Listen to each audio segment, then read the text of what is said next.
Part 3, A Love Letter to America by Tomas Schuman, also known as Yuri Bezmenov. I was born in Moscow in 1939 under the name of Yuri Bezmenov. My father was an officer of the Soviet Army General Staff. As Inspector of Land Forces, he was stationed in fraternal countries, such as Mongolia, Cuba, and East Germany. Were he alive today, he would most likely be checking the status of Soviet troops in Mongolia, Ethiopia, Yemen, Syria, Vietnam, Cambodia, Nicaragua, and the ever-growing number of other liberated countries of the world. I was brought up under the shadow of Comrade Stalin, to the echo of the World War II. As a loyal and patriotically minded young communist, I loved my country, good or bad. However, unlike certain Western intellectuals and liberals, I did not require half a century to realize that the leaders of my country are self-imposed dictators, mass murderers, and the ideology of Marxism-Leninism is an absolutely false system that produces none of the advantages or benefits of the workers' paradise that it promises. It was a simple matter for me to compare the Soviet propaganda claims given to all Russian citizens of glorious socialist achievements with the surrounding realities. Early morning bread lines because we had so little to eat, the frequent arrests of enemies of the people, and the omnipresent fear of the KGB. Because of my wartime childhood spent in the Asian section of the USSR, I developed an early affection for the Oriental way of life, and at the age of 17, after graduating from elementary school, I entered the Institute of Oriental Languages, an affiliate of Moscow State University. The institute was actually under direct control of KGB and Communist Central Committee, an elitist nest for future Soviet diplomats, foreign correspondents, and spies. At the institute, while studying several foreign languages and mass media, I was required to also take compulsory military training. During training, we students were taught how to play strategic war games using the maps of foreign countries. Civil defense and anti-nuclear training were also essential parts of our education. In addition, we took interrogation classes, which were designed to teach us how to interrogate prisoners of war. In particular, we were instructed to interrogate prisoners as to their reaction to a Soviet nuclear strike aimed at their country. It was, for me, a bizarre experience.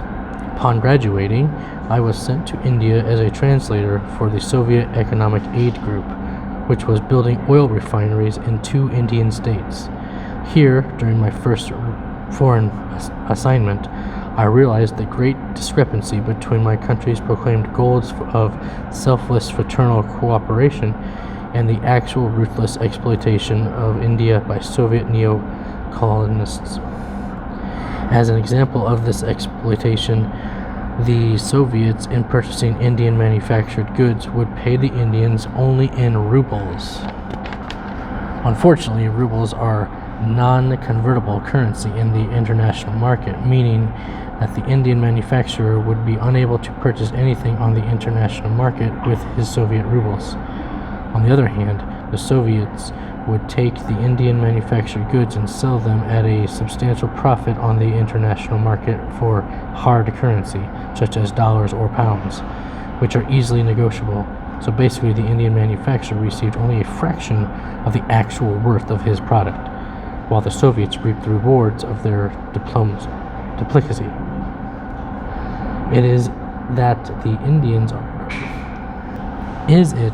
Indians are stupid, arrogant people that they allow the Soviets to deceive them in this manner? On the contrary, for the most part, they are innocent victims of one of the world's most sophisticated con games, ideological subversion. They have been psychologically manipulated through media, politics, etc., into believing that the Soviets are their friends who are protecting them from the Western imperialists. This same subversion game is being played all over the world, even in America. KGB influence in our media, politics, and nearly every phase of our life has produced a growing conviction on the part of many Americans that we are the bad guys.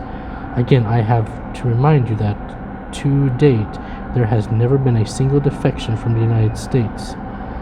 The Soviets have produced a absolutely ludicrous global lie that people are believing. Why? Because the tactics of ideological subversion work. Even after witnessing the ruthless tactics used by my country, I still naively hoped that things would turn out for the better eventually. After all, I was a product of this post-Stalin era of thaw and the liberation started by Brezhnev. I believed in socialism with a human face. That faith was shattered irreparably, but only 5 years later when I witnessed the brutal Soviet military intervention into fraternal Czechoslovakia in 1968. After completing my first assignment in India in 1965, I was recalled to Moscow and immediately joined the Novosti press agency. Novosti means news in Russian, the biggest and most powerful propaganda, espionage, and ideological front of the KGB. I was employed by Novosti as an apprentice for their classified department of political publications, GRPP, under Comrade Norman Brodin. After working a short time, I discovered that about 75% of Novosti staffers were actually KGB officers. The other 25% were co-optees, or KGB freelance writers, PR officers, and informers like myself. The other interesting fact I discovered was that there was no news at Novosti. My main job, apart from writing, editing, translating propaganda materials to be planted in foreign media, was accompanying delegations of Novosti guests, journalists, editors, publishers, writers, politicians, and businessmen from foreign countries on tours of the USSR, or to international conferences held by the Soviet Union. In actuality, as a freelance journalist, I did absolutely no writing or news coverage at all. After several months, I was formally recruited by the KGB as an informer, while still maintaining my position as Novosti journalist. My work with the KGB entailed combining my journalistic duties with the collection of intelligence data and the spreading of disinformation to foreign countries for the purposes of Soviet propaganda and subversion. It was only a matter of time before KGB realized that my personal friendships with guests of Novosti Press Agency would also be utilized for their operations. Why did I allow myself to be recruited? There really is no simple answer. For one thing, a Soviet journalist cannot simply say no to the KGB. If he wants to remain alive, free, pursue his career, and travel abroad, he simply must cooperate with the KGB or suffer the consequences. As a side note, that sounds very similar. Let's see, let's leave that little part again here. Let's see. One does not simply say no to the KGB. If he wants to remain alive, free, and pursue his career and travel abroad, he simply must cooperate with KGB or suffer the consequences. Now, it seems a lot like what something is going on right now with social media and with like the news and stuff. If you go against what the narrative is, you'll be canceled and your career will be ruined and all this other stuff. If you aren't a part of their group. Something to think about. Alright, let's continue on. Secondly, apart from monetary and material gains, a Soviet journalist co-opted, hired by the KGB has a rare chance to become important in his own country. And in 1965, the USSR was still my country. Many of my colleagues, both cynicists and true patriots, joined the KGB naively believing that they could promote themselves to higher positions of power while maintaining their secretly kept moral principles and disguising their actual disgust of the system. By the time most of them realized that power corrupts and that allegiance with the Soviet communist power corrupts absolutely, it was too late. The majority of my former colleagues are now firmly entrenched in the privileged class, and their humanistic ideals have all been traded one by one for small comforts such as a private car, a rare thing in the USSR, a free apartment, a country house or dacha, free trips abroad, and freedom to socialize with foreigners, none of which would be possible or available to the average Russian worker. So despite my early dislike for Soviet communist system, I joined the KGB hoping in some way to outsmart them, to play the game until I could see more clearly how to proceed. My rapid promotion followed. I was once again assigned to India, this time as a USSR press officer and a PR agent for the KGB. Because of my knowledge of India and her languages, Hindi and Urdu, I became deeply involved in the KGB operations in India. I was directed by my superiors to slowly but surely establish a Soviet sphere of influence in India. In addition to the bribery and corruption of Indian officials, blackmail and intrusion into the internal affairs of India, Soviets went one step further in their brotherly assistance to India. In 1969, by a secret directive of the Central Committee of the CPSU, Communist Party of the Soviet Union, all embassies of the USSR all over the world, including India, opened a new secret department inconsistently titled Research and Counter-Propaganda Group. I became deputy chief of that department, working under a KGB officer, Comrade Valery Niev. It did not take me long to discover that our group was engaged in neither research nor counter-propaganda. Behind locked doors, we accumulated intelligence from various sources, including Indian informers and agents regarding virtually every important and politically significant citizen of India.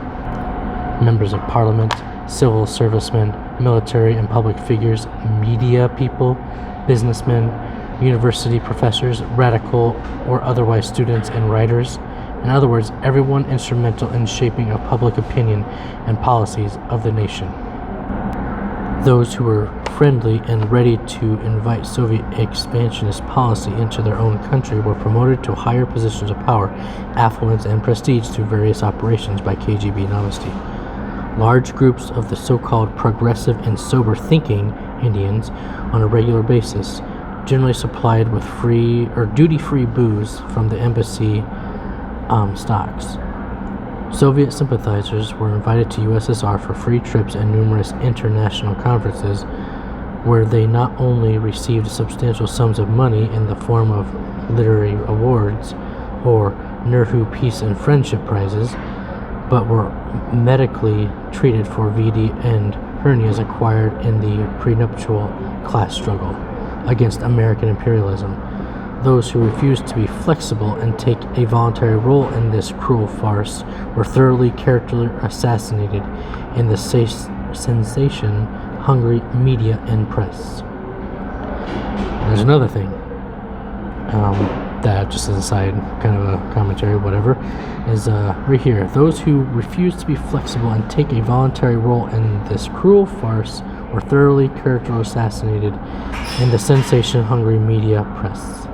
That sounds kind of like what's going on now, I would guess. If you don't bend the knee, if you don't say the things that the media and whomever says you need to say, then character assassinated. And who is it by? The media and press. Exactly. Let's continue. Let me give you an example of how the KGB uses the information it collects. One day in 1968, I was routinely scanning through the backlog of USA Information Services releases and classified documentation generously supplied to us by our Indian and American friends. In one of the dispatches, I read that the South Vietnamese city of Hue had been captured by the Hanoi Communists. When it was recaptured by the U.S. Army and Allied forces only 2 days later, the CIA discovered, to their horror, that several thousand Vietnamese teachers, priests, Buddhists, businessmen, and educated citizens, everyone who was pro-American, had been rounded up by the invaders and in one night taken out of the city limits and executed collectively. Some were shot, others, with their hands tied by electrical wire, were found with their skulls crushed in by shovels and iron bars. How could they possibly have located all these people within only a few hours in a large city? The Americans wondered. I thought I knew the answer. Long before the invasion, there was an extensive network of communist informers working under the guidance of Soviet embassy in Hanoi. That is under the KGB. The communists filed every bit of information: addresses, personal habits, political affiliations, expressed ideas, unexpressed thoughts that revealed in informal and private conversations, even the names and addresses of relatives, friends, even lovers and mistresses of the future victim of liberation. After reading the news release, I was sick physically with the realization that the department I was working for in New Delhi was engaged in exactly the same activity that had been used in the city of Hue. I realized fully that I was part of a heinous crime against our host country. Aiding to my nausea, I discovered that some of our files contained data of personal nature, intimate information such as sexual preferences, e.g., homosexualism, a certain Indian VIPs, even radicals and communists openly sympathetic to Soviet policies. They were also listed for execution in a Soviet-backed revolution in India should occur. My frustration was compounded by the KGB supervisor, whom coached me in the fatherly tone. Don't bother with these prostitutes, the Indian communists. Don't waste your time with them. There is nothing more dangerous than disillusioned true believers in communism. They turn to the most bitter enemies and counter-revolutionaries. Aim higher at respectable, conservative, well-established capitalists and pro-American elements. So, as you can see, the KGB Soviets have absolutely no respect for the majority of their new converts. One event in particular that solidified my increased horror of the KGB tactics concerned one of my closest Indian friends, a journalist who represented one of the most influential newspapers in India. When I discovered that my friend had been targeted for a KGB character assassination campaign, I felt a tremendous desire to escape from the USSR embassy immediately and to confide to my Indian friend the situation confronting him, and also my desire to break my ties with the KGB, which meant defection. However, such an impulse scheme could have hardly succeeded. The Indian government, under a strong pressure from the Soviet embassy, had adopted a law which stated that no defector from any country has the right of political asylum in any embassy in the territory of the Republic of India. The masterpiece of political hypocrisy had been created by Mrs. Indira Gandhi after Stalin's daughter Svetlana defected to the West while residing in India. Because of this situation, I knew full well that my defection would not be a simple matter. As a result, it required a carefully thought-out plan. To be caught by the KGB while attempting defection would mean that I would be forcibly returned to Russia and imprisoned, perhaps worse. Therefore, I resolved to wait until I had formed my definite plan for my escape. However, my patience was running thin. One of the last straws for me was a story I heard from one of my KGB colleagues. I learned that the Soviet Union was importing Soviet-trained subvertees to East Pakistan in preparation for a revolution there. My colleague later informed me that the Soviet cases marked printed matter to Dhaka University, stored in the basement of the USS consulate in Calcutta, were accidentally discovered to contain not only university texts but rather Kalashnikov guns, AK-47s, and ammunition for an anticipated communist revolution in Pakistan. This incident occurred in December 1969, 2 months after I disappeared from the USSR embassy in New Delhi in order to avoid detection by the Indian police and the KGB. I had disguised myself as an American hippie. This method of defection was actually a guaranteed success. No KGB detective in his right mind would have thought to look for a missing Soviet diplomat among the crowds of long-haired, bearded, barefoot hashish-smoking Americans who had invaded India in search of enlightenment. And so, when I escaped to the West, I landed successfully in Canada in July 1970. There I studied history and political science, taught Russian language and literature, and worked for the Canadian Broadcasting Corporation as an announcer, producer, and Radio Canada International, or an equivalent of Voice of America. I was later forced to resign from my position with the Canadian Broadcasting Corporation due to a complaint made by the USSR ambassador to Canada and to the Canadian government stating that I was anti-Soviet. Realizing that I did not have support of the Canadian government for having made my choice not to perform acts for the KGB in Soviet Russia that violated my sense of justice and right action, I came to America. Presently, I am a freelance writer and political analyst trying, though not always successfully, to awaken the Western populace to the realities of life under the Soviet system and to the ideological subversion that is being practiced upon them daily. It is my hope that this booklet and the follow-up booklets that I am now writing will make it clear to all who read them the real facts behind the barrage of false media, ideas, and information from the Soviet Union that represent the communist state as workers' paradise. Believe me when I say, having lived through it, it was no paradise. This has been part 3. Thank you.